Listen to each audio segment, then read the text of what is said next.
सहित देश के जिन भी राज्यों में भारतीय जनता पार्टी की सरकारें चल रही हैं, वे भारतीय संविधान की उसकी सही मानवतावादी मंशा के मुताबिक चलने की बजाय ज्यादातर आरएसएस के संकीर्ण एजेंडे पर ही चल रही है। यह आम चर्चा है,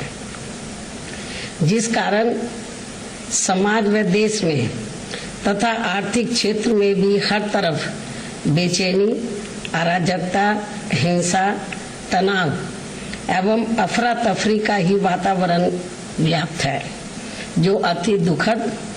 व स्पष्ट तौर पर यह जनहित के विरुद्ध भी है। ऐसे में आरएसएस प्रमुख श्री मोहन भागवत द्वारा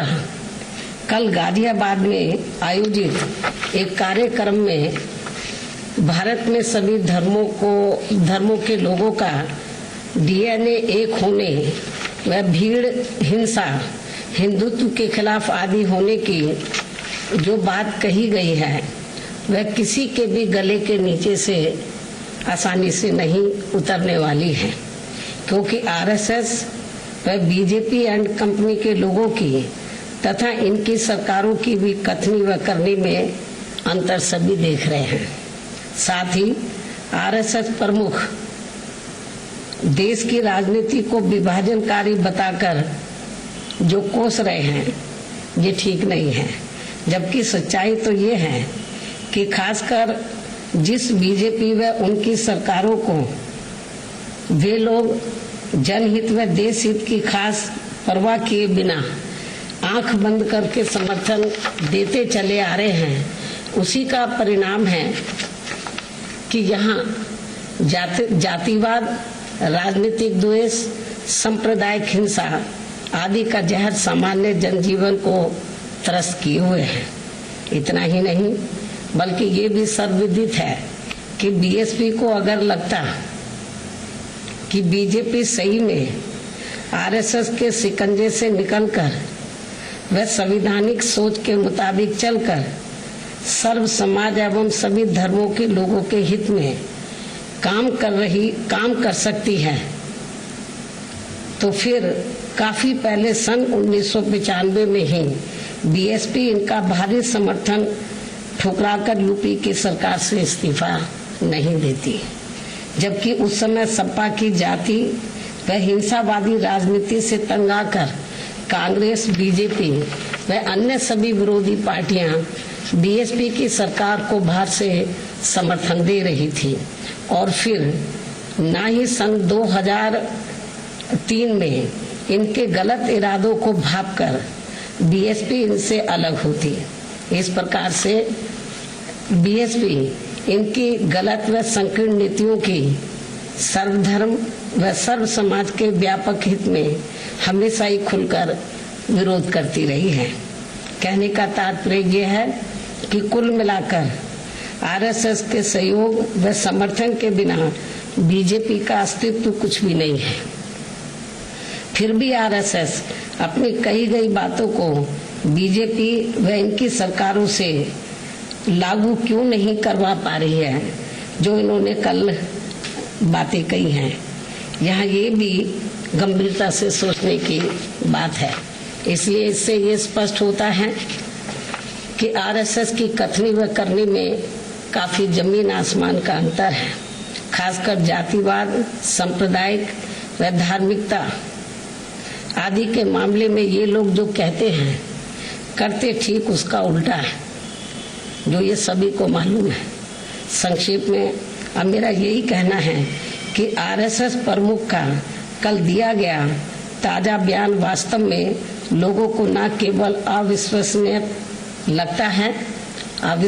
लगता है, बल्कि मुंह में राम बगल में छुरी ही ज्यादा लगता है।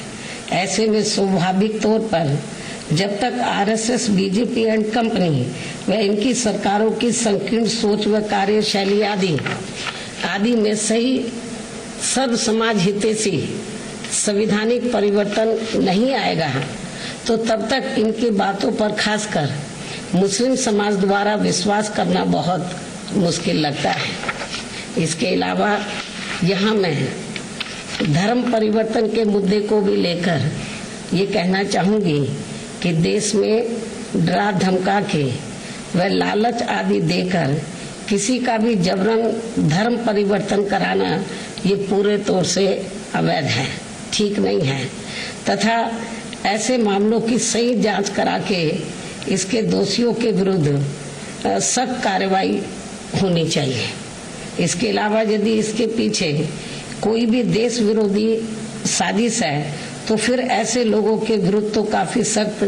कानूनी शिकंजा कसना चाहिए, लेकिन एक सोची समझी रणनीति व साजिश के तहत इसकी आड़ में इसे जबरन हिंदू मुस्लिम मुद्दा बनाना तथा पूरे मुस्लिम समाज को शक की नजरों से देखना ये कतई भी उचित नहीं है और बीएसपी फिर इसका डटकर विरोध भी करेगी, क्योंकि इससे दोनों धर्मों के लोगों में आपसी नफरत पैदा होगा, जो ये देश हित में ठीक नहीं है। इसके साथ ही ये कहना कि धर्म परिवर्तन की आड़ में देश को नुकसान पहुंचाने की यहाँ काफी समय से साजिश चल रही है कि ये भी बात कही जा रही है, तो यहाँ